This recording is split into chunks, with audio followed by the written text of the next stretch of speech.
अस्सलाम वालेकुम, I am Shahriyar but with morning update. Today is Thursday 3 April 2024। आज की इंपॉर्टेंट बिजनेस न्यूज़ में सबसे पहले जिक्र करते हैं।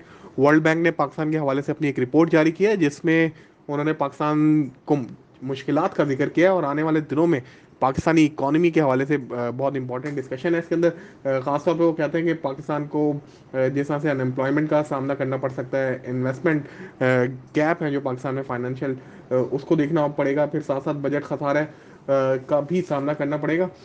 इन सब चीज़ों के हवाले से उन्होंने ये तजवीज़ किया कि पाकिस्तान को अपनी स्ट्रक्चरल रिफॉर्म का सिलसिला जारी रखना चाहिए और आईएमएफ के प्रोग्राम को इन्होंने काफ़ी इंपॉर्टेंट करार दिया कि आईएमएफ के प्रोग्राम में रह के पाकिस्तान अपनी मुश्किलात दूर कर सकता है। फिर साथ साथ उनका कहना है कि पाकिस्तान की जीडीपी ग्रोथ 1.8% तक रह सकती है और पाकिस्तान को जो चीज़ें पाकिस्तान कर रहा है ख़ासतौर पर प्राइवेटाइजेशन के हवाले से, उस पर भी इन्होंने काफ़ी जोर दिया।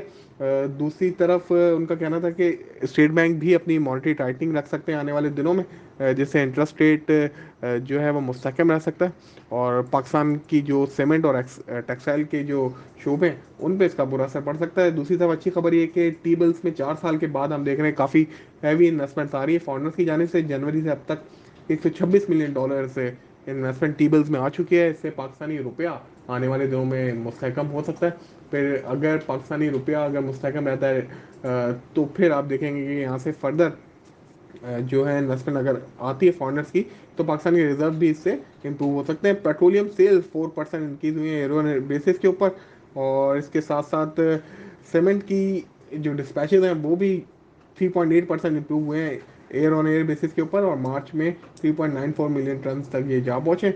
टेक्सटाइल की एक्सपोर्ट भी हम देख रहे हैं कि 3% इंक्रीज हुई है ईयर ऑन ईयर बेसिस के ऊपर, ये भी अच्छे साइन हैं। जबकि इंडिविजुअल खबरों की बात करें तो मिलर सेक्टर का एक तनाज़ा चल रहा है और हाई कोर्ट में इसके हवाले से कुछ केसेस चल रहे हैं। डिलीवरी के हवाले से इनकी कुछ सेल्स 924 यूनिट इन्होंने देने थे, उसके ऊपर कोई इशू है इनके क्लाइंट के साथ। जबकि दूसरी तरफ अगर हम बात करें पॉलिटिकल साइड पे, तो 2-3 दिन से पॉलिटिक्स में काफ़ी ज़्यादा हम देख रहे हैं कि सरगर्मियाँ हो रही हैं। खासतौर पर इस्लामाबाद हाई कोर्ट के जजेस का जो ख़त था उसके ऊपर आज सुप्रीम कोर्ट में सोमोटो नोटिस की समाअत होएगी।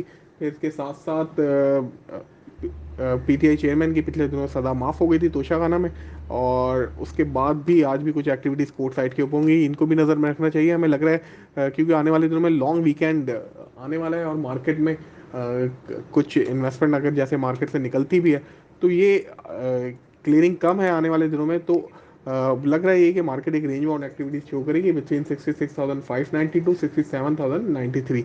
इन्हीं लेवल्स के अंदर काम करना चाहिए। खासतौर पे ऑटो सेक्टर बेहतर लग रहा है, फार्मास्यूटिकल के अंदर काम कर सकते हैं और डेट साइड पे अगर मार्केट आती है तो बैंकिंग स्टॉक में भी हम चांस ले सकते हैं। Thank you.